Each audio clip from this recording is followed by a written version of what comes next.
Photography is,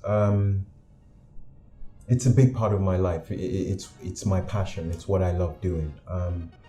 And I've been fortunate that I've really developed a career out of it. And how I came across it, it was kind of strange. I'd always been interested in art, but then in between contracts in my previous line of work, I picked up a camera and I just started taking photos, and that didn't stop. And I found it just became this passion. It became this burning desire, and people started hiring me to create work. And in 6 years, and here we are now. I used to shoot everything. So when you come in as a photographer, you shoot weddings, you shoot this, you shoot that. But then I found I didn't really have any focus, and I was just shooting whatever. And I thought, okay, I'd like to make this a career. And I think that's where the problem started. When I wanted to make it a career, what was I actually going to do as a photographer? I didn't really care for weddings. I mean, I shot some, and people still want me to shoot weddings now. But I found that, I guess, developing a niche and finding who I am as a photographer, that was a bit of a challenge. And it's taken about 6 years to get to where I am right now. So quite a bit of my work is inspired by Africa. It's inspired by my native country, Nigeria. So I'm working on a project called the Adorn Project, which is about jewelry and how, in Africa we wear jewelry, and it's such a big part, and it signifies, status and royalty. So I've had a piece of work exhibited in Nigerian Temple News, a gallery in Nigeria.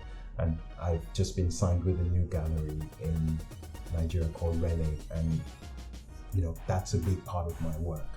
So I'll be exhibiting some of that work this year. So a big part of what I do is influenced from where I come from.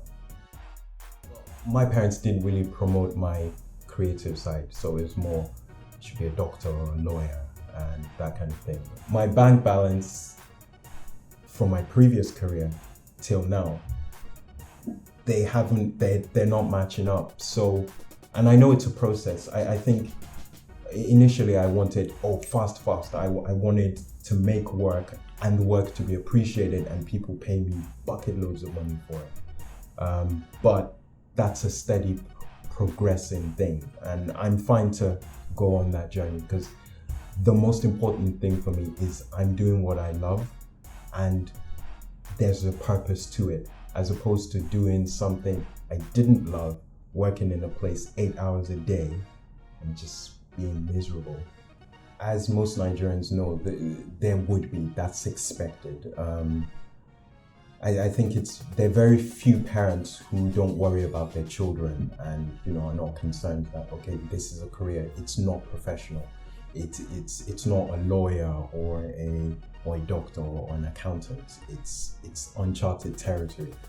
So I guess most parents, as my parents, they were concerned, and my dad did tell me not to, and he told me, well, he was actually a bit supportive in that he said I should do it on the side, but just keep it as a hobby. It's not really a serious thing. In a way, I did listen to that, in terms of you just don't make that jump from one career to the next. You take your time. If I was young and I was living under a bridge and it wasn't really a big deal, I'd jump.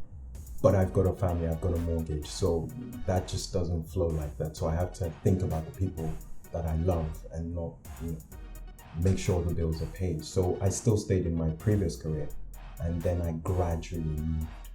A big challenge as an artist is if you're told the word no. So if I send my work in to an advertising agency and they say, look, sorry, you're not what we're looking for. I think sometimes as artists, we take that really personally and we get really sentimental about it. And we're like, oh, my work's not good enough, or, I'm not good enough. But it's not about that. Sometimes that's not what they need at that time. And so sometimes I've noticed my confidence has been knocked in the past about that. But I think I've come to a stage where I believe in what I do and I know my work is good. If somebody is not interested, that's fine. Just move on to the next person.